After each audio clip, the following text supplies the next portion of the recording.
Paisya.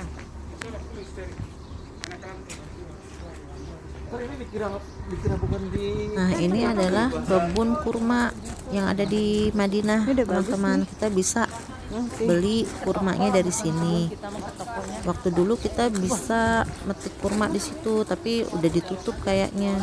Jadi kita nggak bisa lagi ke kebunnya. Jadi kita langsung ke tokonya.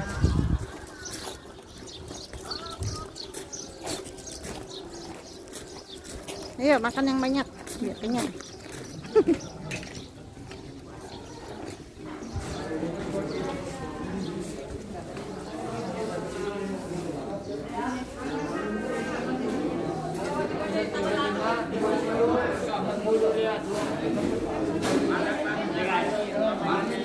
Bu, jadi apa?